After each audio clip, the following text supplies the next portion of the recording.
আসসালামু আলাইকুম everyone, welcome back to my channel. আশা করি সকলে ভালো আছেন। আমি এখন আমার বাবার বাড়িতে বেড়াতে এসেছি।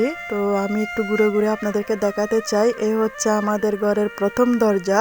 আর প্রথম দরজার পরে এখানে একটি শিম গাছ আছে। কয়েকদিন পর আশা করি শিম ধরবে, একটু একটু ফুল এসছে। এই যে ভাইয়ারা এখানে গাছ লাগিয়েছে, গাঁদা ফুলের গাছ, জিনিয়া ফুল, ডালিয়া ফুল, নয়নতারা ফুল, কয়েকটা গাছে ফুল ধরেছে। তবে গাঁদা ফুলে এখনো ফুলের কলি এসছে একটু একটু। কয়েকদিন পর ধরবে, তখন হয়তো আমি থাকবো না, চলে যাব।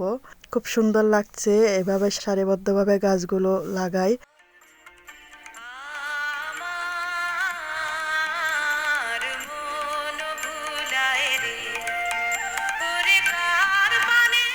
এই হচ্ছে আমাদের ঘরের দ্বিতীয় দরজা।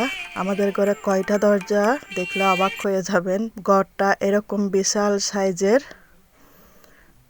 এটা পেঁপে গাছ, কয়েকটা পেঁপে গাছ আছে আমাদের বাসায়। তো আমরা তো গ্রামের বাড়িতে থাকি। তো আগের ভিডিওটা আমি বলেছি, আমাদের পরিবারের যৌথ ফ্যামিলি, এখানে সবাই মিলেমিশে থাকে। তাই বিশাল ঘর, বিশাল বাড়ি থাকতেই হচ্ছে। সবাই একসাথে না হলে কি করে থাকতো। সবাই মিলেমিশে থাকে। সেজন্য হয়তো আল্লাহর রহমতও এখানে বেশি।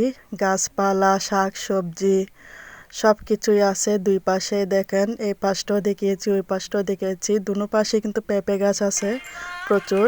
পাকা কাঁচা পেঁপে খেয়ে থাকি। এই যে এখানে বসে বাপিরা আমরা একটু বিকেলে বসে একটু আড্ডা দিই। এখানেও শিম গাছ লাগানো হয়েছে, পেয়ারা গাছ। এই পাশটা একটু দেখাচ্ছি। এখানে আরো দুইটা দরজা আছে, মোটামুটি 4টা দরজা। সামনের ওই সাইডে আমাদের দোকান। সেই সাইডে তো আমি ভিডিও করতে যেতে পারছি না, দোকানের সামনে অনেক মানুষ থাকবে।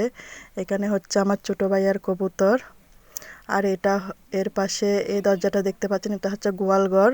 গোয়ালঘরে এখন অবশ্য গরু নেই, গরু কয়েকদিন আগে বিক্রি করে দিয়েছে, আবার করবে। আর কবুতরের নিচে এই ঘরটাতে লাকড়ি রাখা হয়, যেহেতু মাটির চুলা, পাশাপাশি ইন্ডাকশন কুকার ইউজ করে।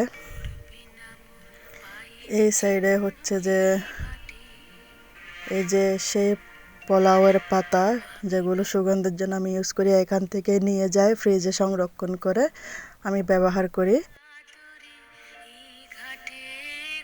মাংস রান্না করতে আমি ব্যবহার করে থাকি, ডালের মধ্যেও ব্যবহার করে থাকি।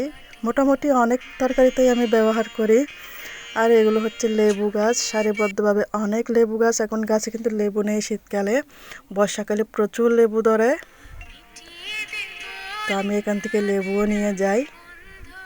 বুঝতেই তো পারছেন বাবার বাড়ির জিনিস মেয়েরা কীভাবে নিয়ে যায়।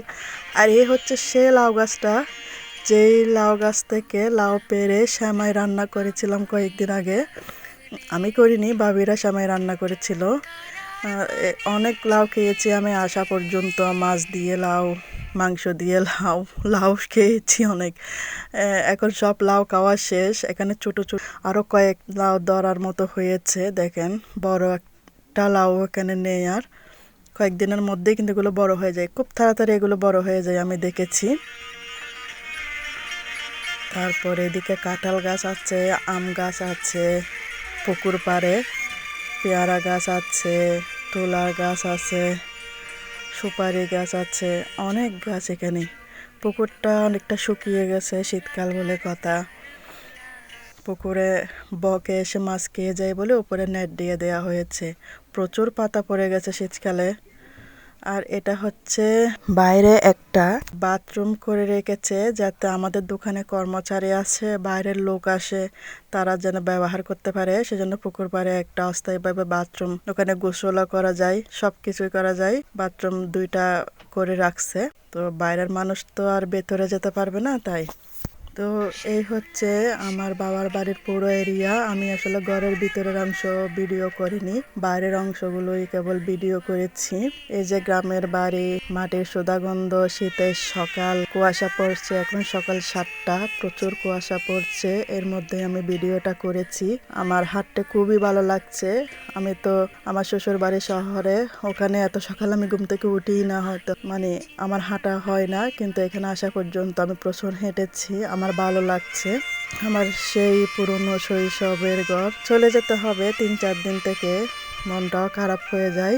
এই পর্যন্তই আমার ভিডিওটি যদি ভালো লেগে থাকে লাইক কমেন্ট শেয়ার করতে ভুলবেন না। আমার চ্যানেলটা সাবস্ক্রাইব করে রাখবেন। আশা করি নতুন ভিডিও পাওয়ার জন্য পাশে থাকা বেল আইকনটি বাজিয়ে দিয়ে যাবেন। এতক্ষণ আমার সাথে থাকার জন্য আপনাদের সবাইকে ধন্যবাদ। আল্লাহ হাফেজ।